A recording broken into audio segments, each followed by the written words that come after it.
Muchísimas gracias por seguir en sintonía con nosotros. Apolinar Veloz está aquí, le damos la bienvenida. Gracias, buenos días, Adalberto. Buenos días. Stalin. Buenos días y gracias por la invitación. Bueno, siempre es importante hablar contigo, Ya. Sobre todo de economía. Estamos a mitad de año. Ya hay informes del comportamiento de la economía en el primer cuatrimestre del año, por lo Trimestre, menos. sí. El primer trimestre. En algunos casos el cuatrimestre y hasta de los primeros 5 meses, porque en el caso de las remesas nos han reportado ya hasta el quinto mes, hasta mayo. El turismo igual. ¿Cómo ve se dice que el año la economía va a decrecer en comparación con el año pasado? ¿A qué nivel y cómo ve la situación? Mira, yo no sé a qué nivel se contraerá la economía dominicana. Lo que sí es cierto es que todas las políticas que se han implementado a partir de la política monetaria del Banco Central ha sido para reducir la demanda y obviamente si hay una reducción de la demanda, la oferta tiene que hacer lo mismo porque no va a producir para poner mercancías en un almacén. De tal manera que lo que se espera es consistente con las decisiones que ha tomado el Banco Central de reducir la velocidad de crecimiento. Pero ahora parece que comienza a soltar. El Banco Central, bueno, hay una denuncia muy grave que hace Jaime Aristi y que hay 60.000 millones de pesos que se prestaron de los que se liberó el Banco Central del encaje legal, que se prestó de la noche a la mañana. Y él argumenta, eso es grave, que había créditos que habían sido tomados por el sector privado a 15% y ahora estos nuevos créditos van a ser colocados a 9%, de tal manera que hay un ahorro para esa gente que tomó esos créditos a 15% de 6%. Si eso es así, eso es escandaloso. Entonces, mira, el problema dominicano, Adalberto, es la infuncionalidad de la democracia dominicana. Acuérdate que las instituciones democráticas es el marco legal en el que opera el capitalismo. Eso hay que tenerlo claro. Entonces, se ha copiado un modelo porque todas las economías, todas las sociedades, no solamente la dominicana, sino muchas sociedades, incluyendo la de Estados Unidos, sufre el mismo tipo de deterioro de su democracia. Los legisladores son comprados, ¿no? Las posiciones de la administración de las políticas públicas obedecen a criterios privados y son funcionarios que han sido del sector privado y ahora desempeñan funciones públicas. De tal manera que las decisiones no se toman en el sector público para resolver un problema de todos, sino para resolver el problema de sectores productivos. Entonces, de esa manera no funciona la democracia. Hay dos profesores, ninguno de los dos son comunistas ni socialistas, son profesores de una universidad prestigiosa de Estados Unidos, y uno fue justamente gobernador del Banco Central de India, que es Raghuram Rajan, que escribió conjuntamente con Zingales, otro economista, también profesor de una universidad norteamericana, un libro que se titula Salvar al capitalismo de los capitalistas. Y este título es muy sugestivo, porque ellos son abanderados del mercado, pero justamente señalan todos esos elementos que acabo de mencionar como problemas para el funcionamiento competitivo de los mercados. Y eso es grave. Pero no solamente eso, Martin Wolf, que es el jefe financiero del Financial Times, acaba de escribir un libro que se llama los problemas del capitalismo democrático. Y en ese libro justamente está señalando cada uno de los elementos que acabo de mencionar. Es decir, que el capitalismo y sus instituciones han comenzado a deteriorarse y ese deterioro es lo que ha conducido a la concentración del ingreso, lo que ha conducido a que la mano de obra se le pague menos. Hace alrededor de 3 meses, la Reserva Federal de Indianápolis acaba de publicar un artículo sobre el problema de la inflación. Y entonces ellos se preguntan a qué se debe la inflación. Generalmente te decían que son los salarios. Sin embargo, ellos determinaron que en el 70% en Estados Unidos de aumento de los precios se debe a la corrección de la tasa de ganancia. Pero la tasa de ganancia nunca se menciona como parte del precio de venta. Entonces, si tomamos esos elementos y lo ponemos, digamos, los juntamos para hacer un diagnóstico de lo que está pasando en los países capitalistas, no solamente subdesarrollados, sino desarrollados también, tenemos que darnos cuenta de que hay un deterioro de la democracia y que ese deterioro de la democracia está cuestionando el funcionamiento capitalista. Cuando a mediados del siglo XIX comienza el capitalismo fue un elemento de liberación. ¿De qué? De la servidumbre y de los vestigios que todavía aún quedaban del esclavismo. Fue un modelo que avanzó desde el punto de vista económico y social. Ahora estamos entrando en un cuestionamiento del funcionamiento de las sociedades capitalistas, sus instituciones y sus mercados, que no están funcionando para el bienestar de todos. ¿Y cómo se verifica esa teoría en la economía dominicana? Sencillamente, el espacio del Congreso no es un espacio que pertenece a la gente.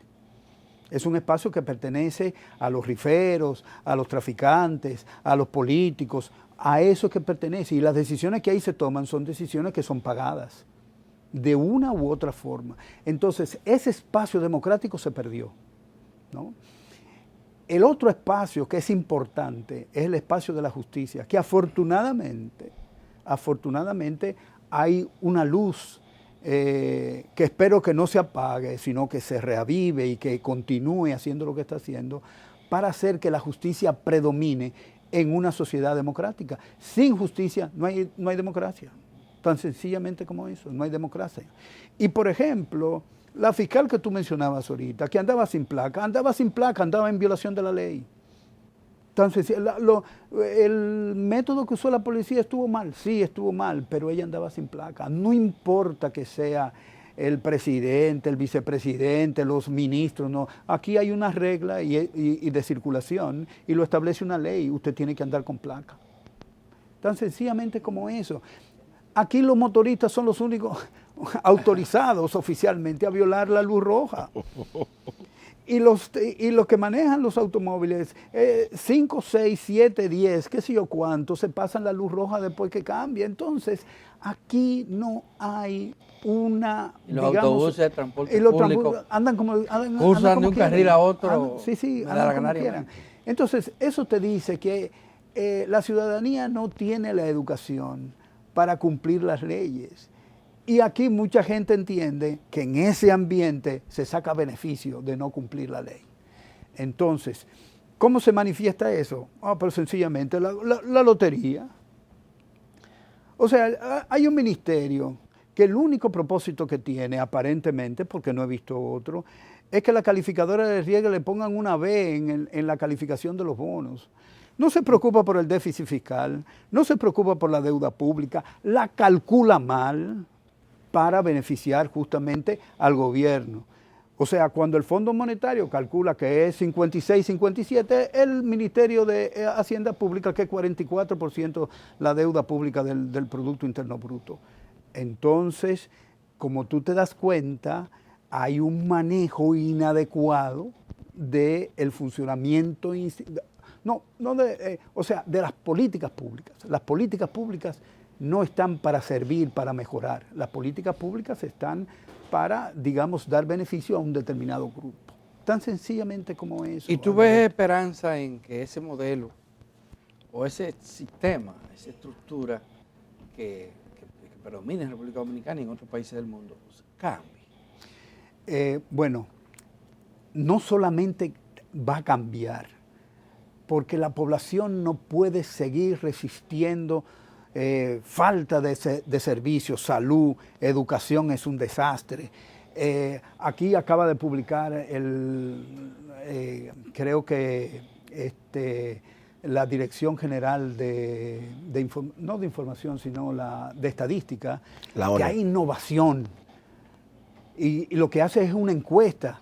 Y te preguntan, ¿usted innovó en su empresa? Sí, yo innové, lo anoto, usted tiene innovación. No. La innovación tiene manifestaciones muy concretas en la productividad de las empresas.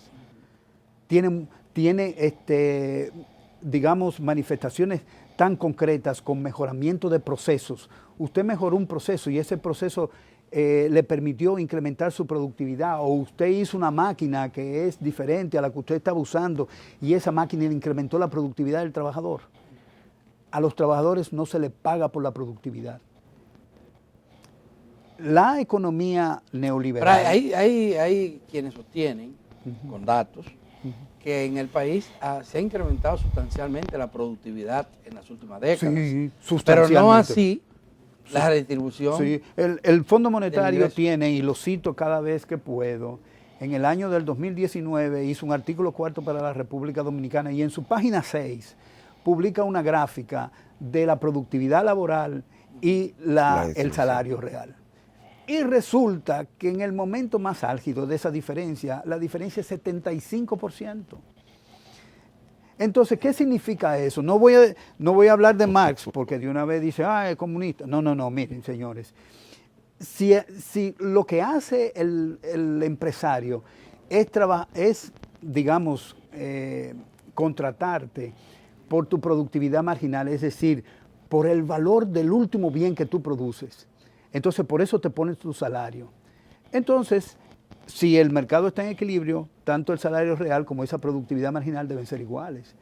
Pero si tú tienes un margen de productividad tan alto, entonces el resto de los recursos que está ganando la mano de obra no se lo están pagando. ¿Y en qué momento entra el Estado ahí como regulador para eso? El Estado dominicano no es regulador de nada. Y te voy a poner un ejemplo. El sector eléctrico. El sector eléctrico, digamos, son el sector privado que está produciendo, ¿no? Y el sector privado produce mucho y las sedes tienen unas pérdidas. Y las pérdidas están incrementándose o nunca bajan. Sin embargo, el gobierno... Las sedes sí son del Estado. Sí, sí. Sí, las pérdidas y la carga del Estado. Sí, pero ojo, una cosa. El problema es que la factura eléctrica es 70% de la generación eléctrica. ¿Está bien? Entonces, hay pérdidas que también son privadas en la generación, que también se están pagando ahí. Sí. Entonces, ¿el Estado regula? No, que va a regular. Todo lo contrario, el Estado hace mucho tiempo que no cumple con su rol.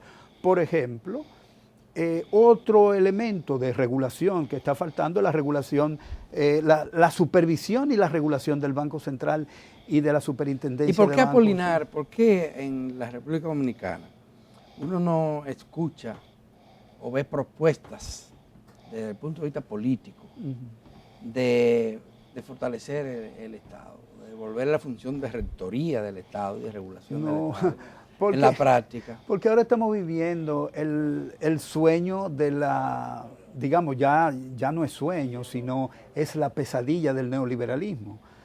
O sea, aquí la DGI acaba de hacer hace poco una APP para que tú pagues impuestos en una unidad móvil.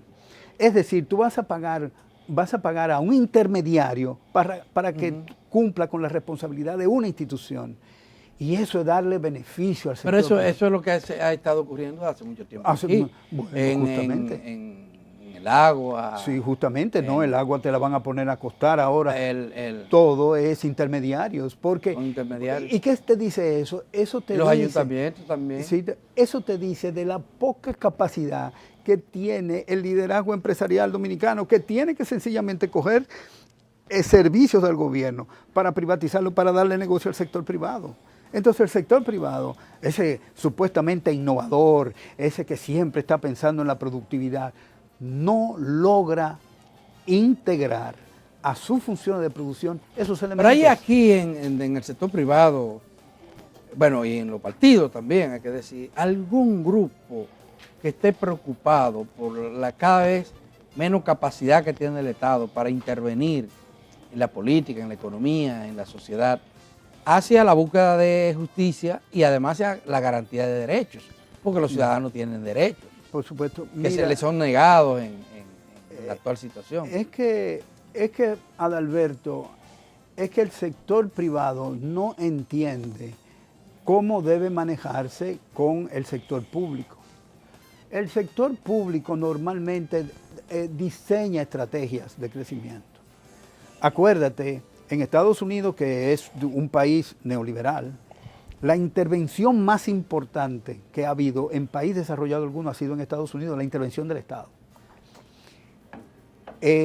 Todo lo que se diseñó en los años 60, por ejemplo, de Kennedy, de poner un hombre en la luna, todas las empresas privadas participaron en ese proyecto, porque ese era un proyecto de nación.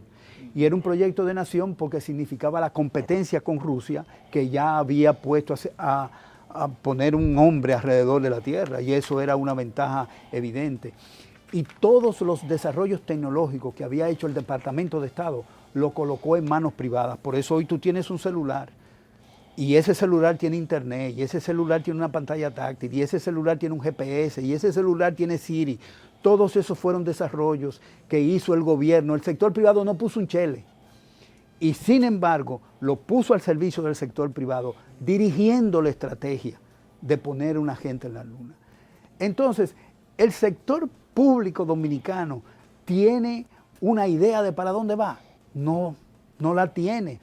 Hicieron una estrategia de desarrollo que era natimuerta, primero porque no tenía un diagnóstico de los problemas, lo que hicieron fue una encuesta, y eso no es un diagnóstico. Y en segundo lugar, todos los ejercicios que se hicieron para calcular el financiamiento de esa estrategia, ninguno dieron resultados, lo hizo el Banco Mundial.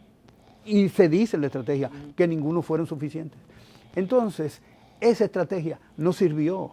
Sencillamente eso fue palabrería y se hizo un acto muy bonito en INTEC y todo ese tipo de cosas, pero ya y nada se cita más. Todavía. Sí, y se cita porque es una ley. Una ley. Ahora bien, ¿qué ha hecho el Ministerio de Economía, Planificación y Desarrollo? Él debió haber revisado y haber dicho cuál era el estatus de la aplicación de esa estrategia. No lo ha hecho, incumpliendo justamente con uno de sus mandatos. Entonces, ¿y por qué no lo ha hecho? Porque el Poder Ejecutivo no le interesa. El Poder Ejecutivo lo que le interesa es seguir privatizando actividades que son propias del sector público para dar beneficios. Ahí está el planteamiento hecho, Apolinar. Muchísimas gracias. Se nos ha terminado el tiempo. Se va rápido conversando con Apolinar. Fluido y tendido. Vamos a hacer una pausa y cuando regresemos, entonces tendremos a dos ecologistas aquí. Así es. Para hablar de ecología.